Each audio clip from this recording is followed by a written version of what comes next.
Welcome back to Hasbro's Hide. Moving on now with our 6.5 Creedmoor rifle. Now if you remember, this is the Savage 110. We've just changed the barrel on to a new Excalibur 1-8 twist 5R 416R stainless steel barrel. It's 26 inches long. The initial shots were just done to break the barrel in, but I went ahead and shot for groups as best as I could. And if you remember on that video too, we had a problem with our zero stop that kept us from aiming at the bullseye. Well, that's all been corrected, so we're going to go on and do some load development work now.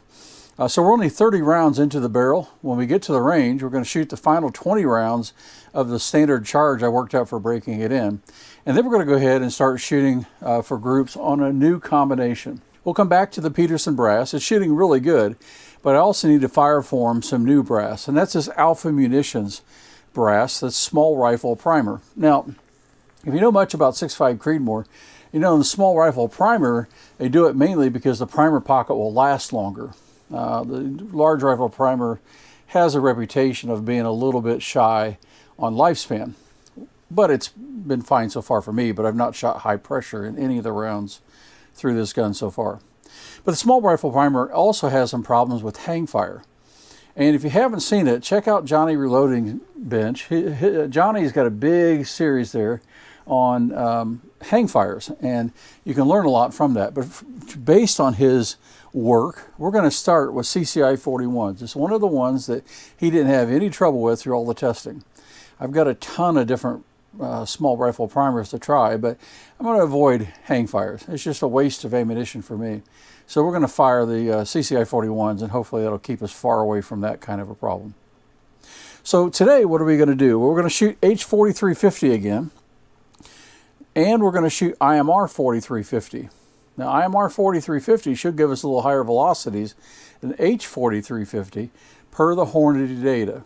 Now, interesting thing is, I consult several sources, and the sources for today I've consulted are the Lyman 51st edition, and you see the numbers in there, at least for this combination, are very, very conservative.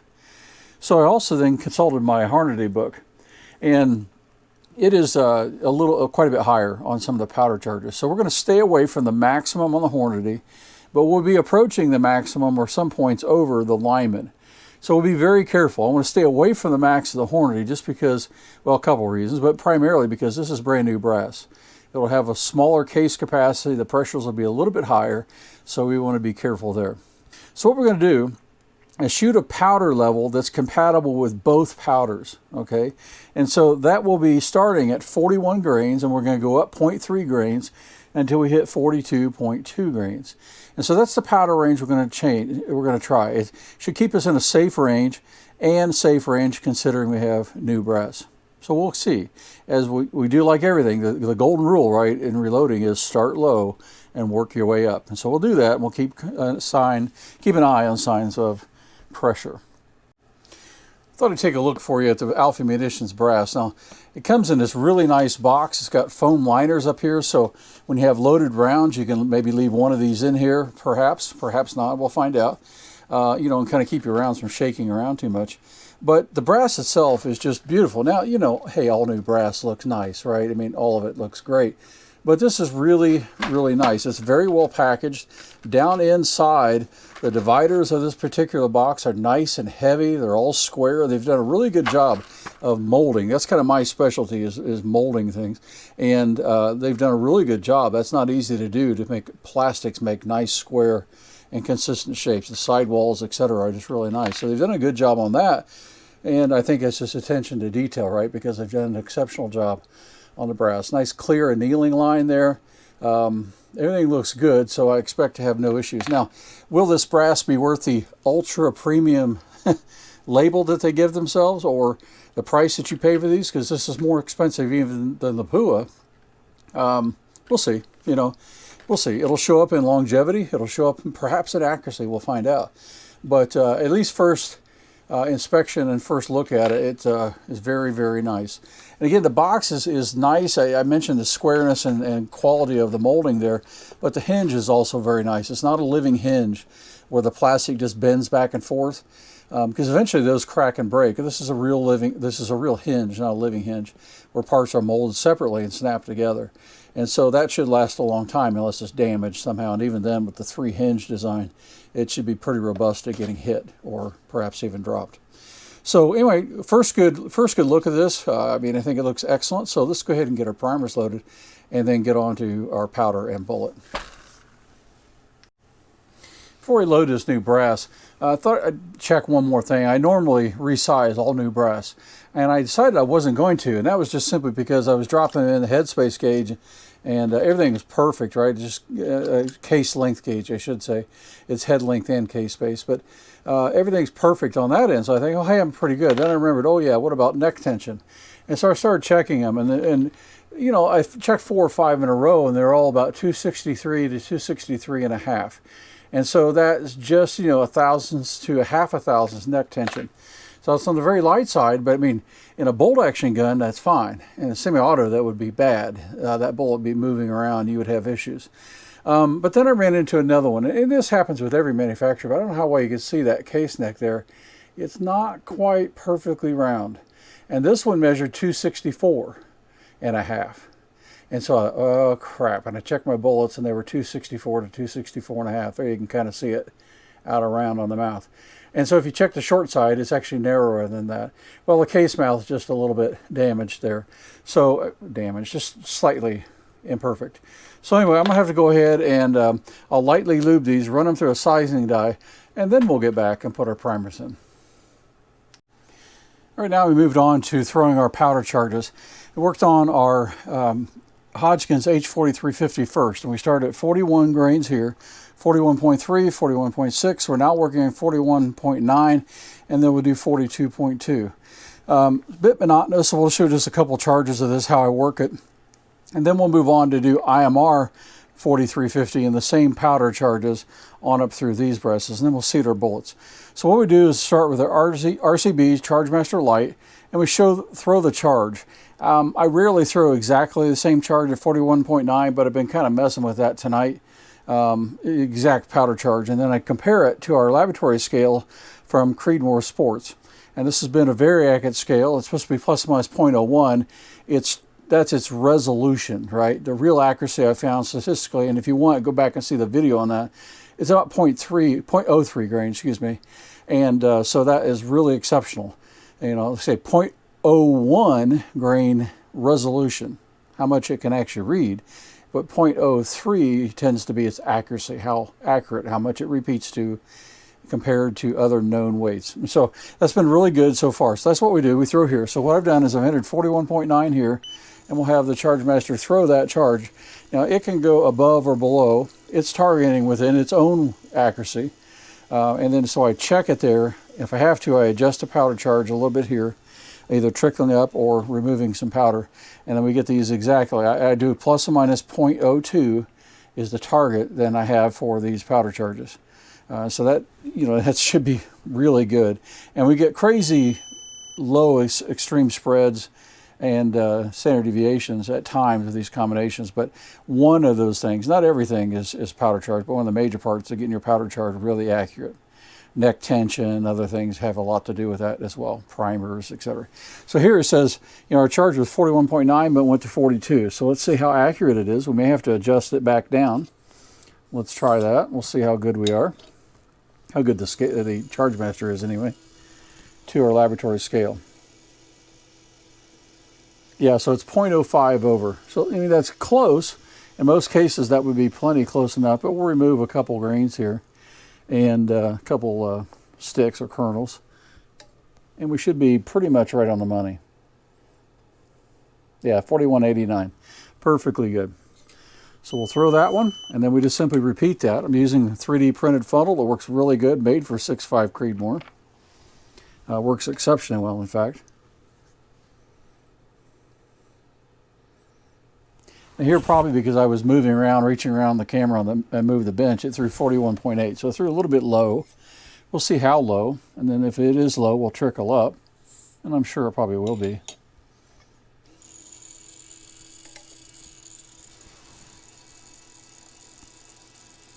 Yeah, 41.75. So we'll just trickle up a little bit, no big deal. So I need to prime my trickler. There we go.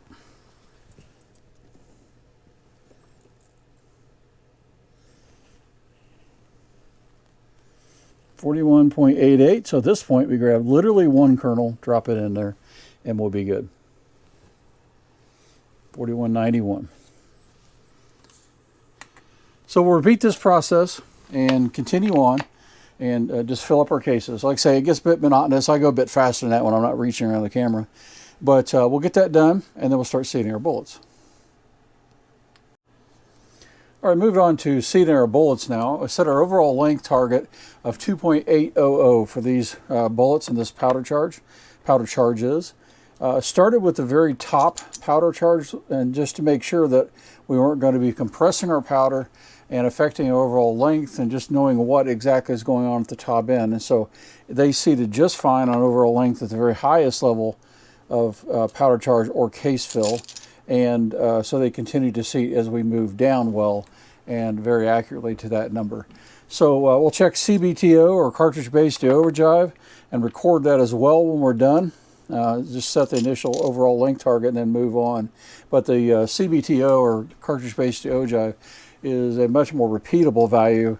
You go back to make the same ammunition again. And so anyway, we'll do that. We'll continue on with this, and then we'll see you at the range.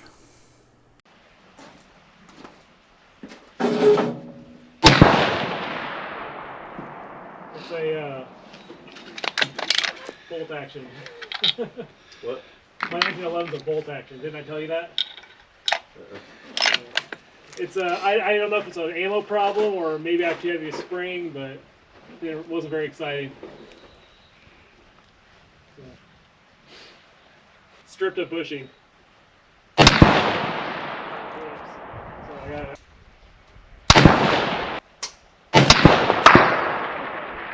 What do you mean?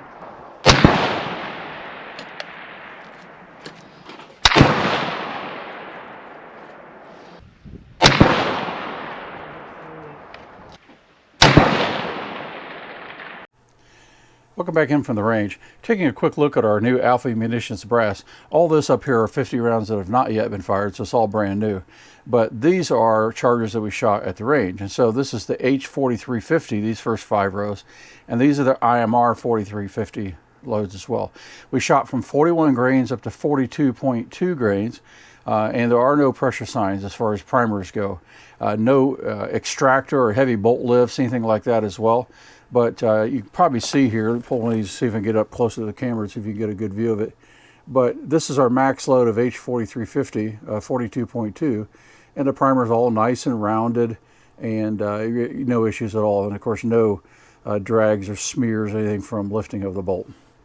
So that's good. IMR 4350 is the same way. So let's take a look at our targets. Okay, here's the first target we shot. Now this is with the charge load. I had a standard load up before of 37.8 grains of 4350, H4350. And so it was just more or less resighting in a brand new barrel. And so sort of went through this and got it roughly on target and worked through it a little bit. They had actually one drop down pretty low here until I got the sights readjusted. Because remember, if you remember from the last video when we were initial break-in, the zero stop was fixed. I didn't have the wrenches to undo the zero stop, and so this is how far off we were. And so first shot, and then I fixed the zero stop, and then we were up here. And so, you know, first shot, change of scope, adjusted in here, and felt that was pretty good. So let's drop down to the bottom of this target, and I'll show you what else happened. Okay, here I continued on and just sort of worked on the scope and zeroed it in. It was repeating here. It was shooting here. I should say I did this shot, and then these shots, and then made one other adjustment. And so just sort of getting the scope recentered after moving the zero stop and things like that a little bit and adjusting it. Well, what then I did was shooting the same grain. Now this is 130 grain, H4350, again 37.8 grains, and a 2.8 inch overall length. Now I did not adjust the overall length yet, and I will, because this is like stupid good. I mean, this is really good. So now we can fine tune a little bit. But it's the lowest of the powder charge. That was slightly below 2,600 feet per second, which is pretty slow for 130 grain ELD. And you would think that that little case fill would have some issues with standard deviation, but it wasn't bad. It was 11.8 standard deviation. You know, I can do much better, but that's not terrible, and so not too bad. But look at the results. That is a 0.322 inch group. I'll have the stats over here in a minute, but that 0.322 MOA, I should say, group. And that was the last shot. Those first four were right through here, which is just crazy good. I didn't separate that shot out because, I mean, I did it. It counts. But I'm pretty confident that was me. They were all just drilling right through there. So crazy good accuracy with an unusually low powder charge. Like I say, most of the time you find, especially in rifle cartridges, is you get that case capacity near totally full, accuracy tends to follow. But evidently it's not 100%. And I can't say it's been 100% by my experience, but it's been the general trend. And so here we are far less from a full case, and yet crazy good results. So that's pretty good. Let's take a look though at our powder development charges that we shot with the Alpha munitions brass. All right, here's our H4350 powder charge development and with our Alpha brass. Now, as I mentioned, we went from 41 to 42.2 grains in 0.3 grain increments. And you can see the groups. I mean, they're not bad. Honestly, they're not bad. It's just I'm a bit OCD maybe when it comes to this kind of thing. They're not bad, especially when you just saw we shot a 0.322 MOA group with a lower powder charge in the same configuration. In fact, the only difference in that last one I forgot to mention was that 37.8 grain load was in Peterson brass with large rifle primers. So we'll see. We're going to repeat that with this brass once I get all the brass once fired, because the Peterson was already once fired. So we'll do head to head, and I have some new Alpha brass, which is large rifle primer. So we can go Peterson large rifle primer to Alpha large rifle primer. We can check case capacity. I may or may not do that. I have that stuff to do that with, but the results speak for themselves, right? So we'll shoot the same powder charge as everything else, just change the brass and see what the results are. But anyway, on this brass and this powder charge, these powder charges, we have pretty good results. Generally, it's MOA or less. This one's a little above. This one is just barely above. This is sub-MOA, and about 1 MOA here. But what's interesting is we have a trend going here, and this is what I was mentioning before. Generally, as you move up in powder charge, you tend to get, towards a full case anyway, you tend to get more repeatable and more precise results. Now, our targets sort of show this, but maybe not perfectly. These three are right here, and then we drop down 2 at our maximum powder charge. These I don't believe are me. They dropped. And so was it the bullet? I don't know. But we had this.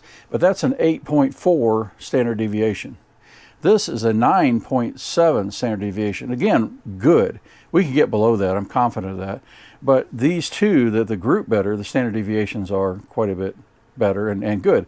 Some of the initial ones, like this one was an 18, not particularly great. This was in the 11s, and if I remember right, that was about a 13.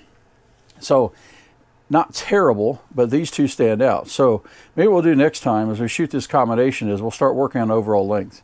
We'll find out where we touch the lands. We'll back it off, because again, I shot these to a standard 2.8 inch overall length. And of course I checked cartridge-based ogive and wrote that down as well, but that's a more precise measurement. Well, we need to know where we touch.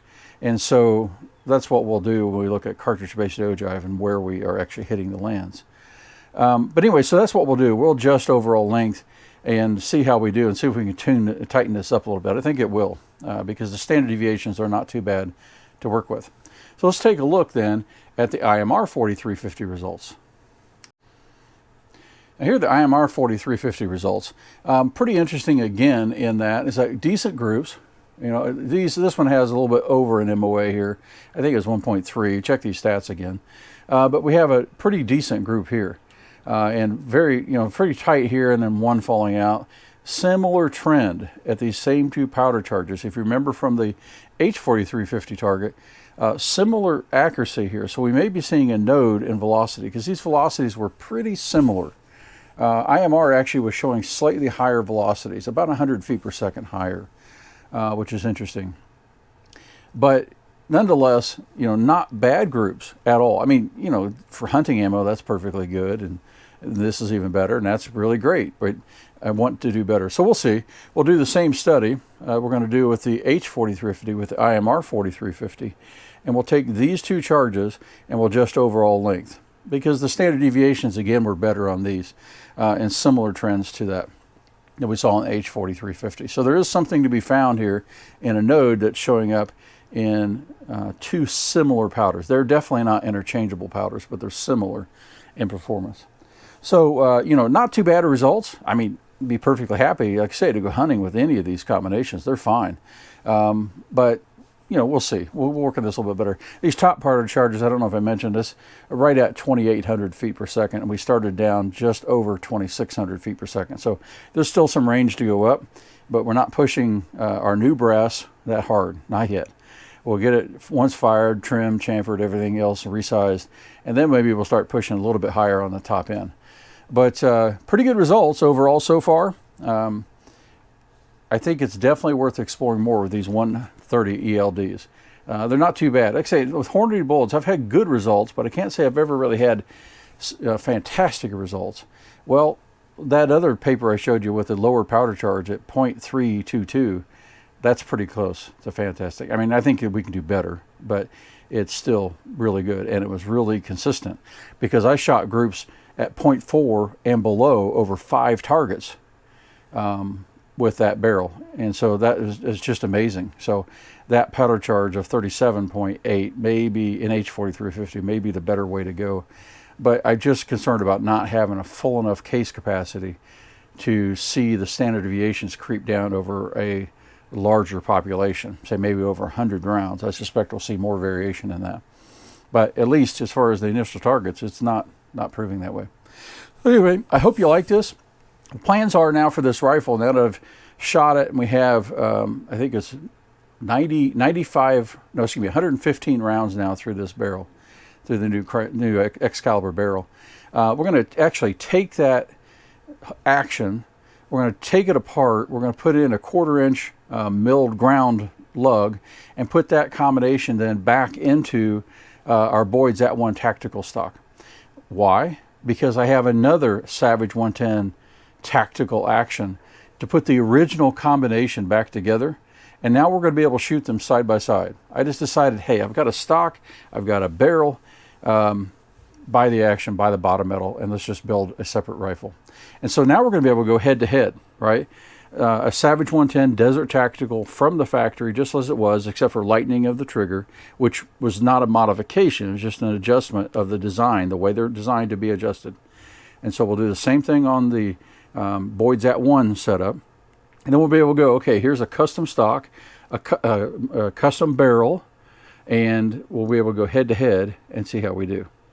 Because the original Savage, again, it's not bad. In that 0.4 inch range, I mean, 0.4 to 0.322, yeah, maybe that's not worth it at all. I don't know.